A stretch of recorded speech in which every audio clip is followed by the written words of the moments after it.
चलिए हम लोग सुपर कंप्यूटर के बारे में पढ़ते हैं। ठीक है, सुपर कंप्यूटर है क्या, एक छोटा सा डायग्राम बनाते हैं, उसी में सुपर कंप्यूटर से संबंधित सभी पहलुओं पर हम विचार करेंगे। सुपर कंप्यूटर है क्या, सबसे पहले परिभाषा इसकी क्या है, किसे कहते हैं सुपर कंप्यूटर। जैसे सुपरमैन में क्या होता है, सामान्य आदमी से क्षमता अधिक होती है, उसकी गति अधिक होती है, तेजी से उड़ता है, कहीं कोई समस्या हो तुरंत पहुंच जाता है और जटिल से जटिल समस्या का समाधान तुरंत कर देता है। तो उसी तरह सुपर कंप्यूटर सामान्य कंप्यूटर से अलग जटिल समस्याओं को तेज गति से हल करने में सक्षम होता है। ठीक है, यानी परंपरागत कंप्यूटर की तुलना में ये अधिक क्षमता युक्त होता है। क्लियर है। कंप्यूटर का काम क्या है, समस्याओं का समाधान करना। तो सामान्य कंप्यूटर की तुलना में अधिक तेज गति से समस्याओं का समाधान करने में सक्षम है। क्या है, ऐसा कंप्यूटर जो परंपरागत सामान्य कंप्यूटर की तुलना में तेज गति से और जटिल से जटिल समस्याओं के समाधान में सक्षम होता है।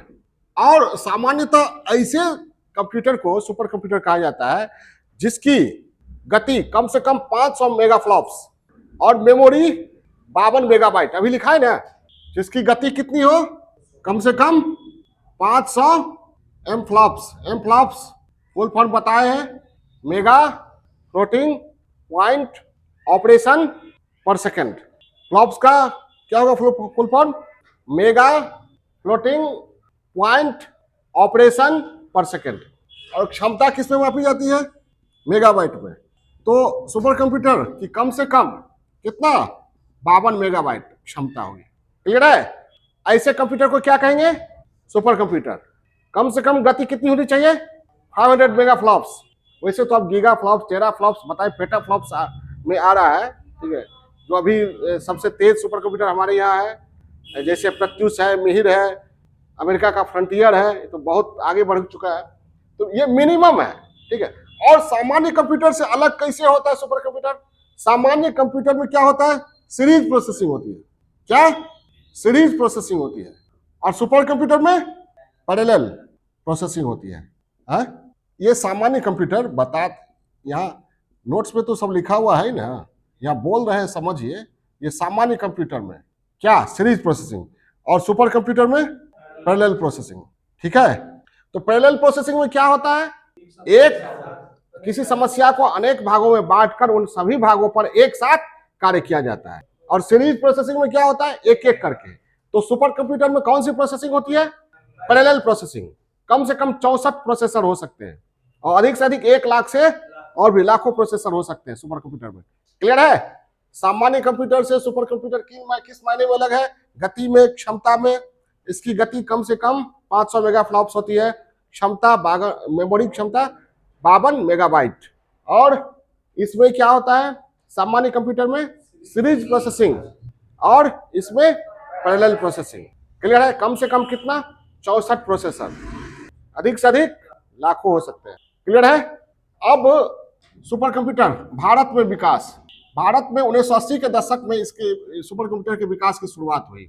80 के दशक में शुरुआत, और मौसम पूर्वानुमान की जरूरत पड़ी तो हम लोगों ने, हमारी सरकार ने डिमांड किया, किससे, यूएसए से, क्रे एक्स सुपर कंप्यूटर का, किसका, क्रे एक्स का डिमांड किया। किससे, लेकिन क्रे एक्स नहीं देकर यूएसए ने कौन सा दिया, कम क्षमता वाला XMP14। ये बहुत चुभने वाली बात थी, कहा XMP14 ले लीजिए, चुभने वाली बात थी। तो फिर हम लोगों ने क्या किया, खुद से सुपर कंप्यूटर के विकास की गति को तेज किया। और तब से लेकर आज तक हमारे देश की अनेक संस्थाओं ने सुपर कंप्यूटर का निर्माण करने, उसका विकास करने में सफलता प्राप्त किया है। ठीक है, जैसे सीडेक ने क्या, परम श्रृंखला के सुपर कंप्यूटर का विकास किया। ठीक है, इसमें सबसे अभी तेज परम सिद्धि है। कौन है, परम सिद्धि। ठीक है, डीआरडीओ ने पेस, नेशनल एरोनॉटिक्स लिमिटेड ने फ्लो सॉल्वर, टीसीएस ने इक्का, इंस्टीट्यूट ऑफ मैथमेटिकल साइंस ने कब्रो, बार्क ने, भाभा एटॉमिक रिसर्च सेंटर ने अनुपम, और IITM, Indian institute for tropical meteorology, Pratyush, Mihir इसको 500 में से कितना स्थान प्राप्त हुआ है? 39वां। परम सिद्धि को कितना 2020 मिले? 500 में 63वां। ठीक है। दुनिया का सबसे तेज सुपर कंप्यूटर किसको माना जाता है? फ्रंटियर को, जो अमेरिका का है। उसके बाद जापान के फुगाकू का स्थान है।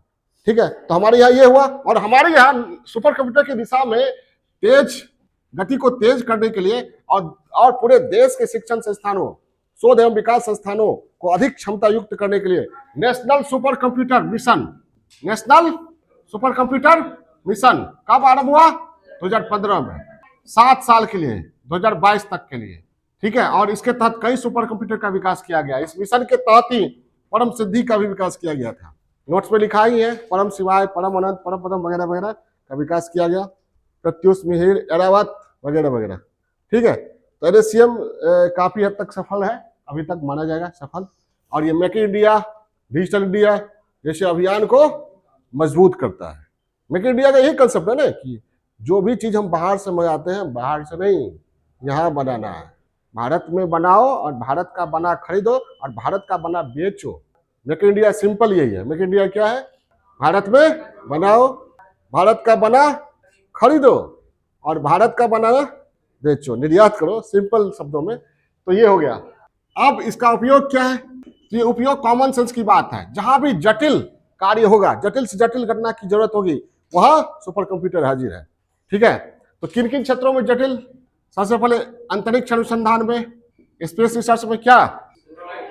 सैटेलाइट और लॉन्चिंग व्हीकल, चंद्रयान, मंगलयान। ठीक है। जैसे अंतरिक्ष यानों के डेवलपमेंट में। ठीक है। अंतरिक्ष अनुसंधान में। दूसरा, रक्षा क्षेत्र में, मिसाइल डेवलपमेंट में, मिसाइल डेवलपमेंट, प्रक्षेपास्त्र, जैसे अभी हमारे देश में वो मिशन दिव्यास्त्र के तहत अग्नि 5 को मार्व टेक्नोलॉजी के साथ डेवलप किया गया। ठीक है। Multiple independent re entry vehicle technology के साथ, मतलब एक साथ ये कई निशाने को टारगेट कर सकता है, हिट कर सकता है। ठीक है। तो रक्षा क्षेत्र में टैंक है, मिसाइल है, ये परमाणु हथियार के विकास में, और तेज गति सुपर ये बुलेट ट्रेन। भविष्य में ये संभव है कि 1 घंटा में आप दिल्ली चले जाइएगा, 1000 किलोमीटर। बुलेट ट्रेन, अधिक से अधिक तेज गति वाला बुलेट ट्रेन। ठीक है। और जीव विज्ञान, बायोलॉजी, जूलॉजी, फिजिक्स, केमिस्ट्री में जो जटिल से जटिल शोध एवं विकास का कार्य है। ठीक है। ह्यूमन जीनोम प्रोजेक्ट जैसे में बहुत काम आया ये सुपर कंप्यूटर। और चिकित्सा में, जैसे कोविड में हम लोगों ने विकसित किया कोवैक्सीन, कोविशील्ड, और देशों ने भी विकसित किया, अमेरिका ने, चाइना ने, रसिया ने। तो उसमें सुपर कंप्यूटर की महत्वपूर्ण भूमिका रही। विभिन्न इंटरनेट में सर्वर के रूप में, क्या? इंटरनेट में सर्वर के रूप में। मौसम पूर्वानुमान में, एस्ट्रोनॉमी में, वो अंतरिक्ष अनुसंधान वही हुआ। ठीक है। समुद्र के बारे में अध्ययन के लिए, डीप ओशन नॉलेज के लिए। ठीक है। तो जहां जटिल से जटिल गणना की बात होगी वहां सुपर कंप्यूटर। ठीक है। ये सुपर कंप्यूटर का उपयोग है। अब सुपर कंप्यूटर के साथ जो समस्या है बताए हैं नोट्स में को दे ही दिए। क्या समस्या? आकार का बड़ा होना एक समस्या। दूसरी समस्या क्या है?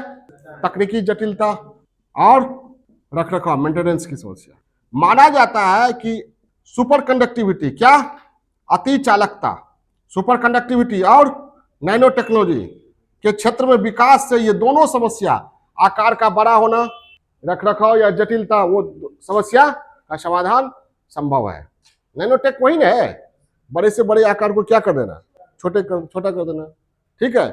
जो प्रचार आप लोग देखते होंगे टीवी में, एक लड़की बैठी है, नाखून से निकाली या बतिया ली, या खाली ऐसे की बतिया ली। हाँ, ठीक है।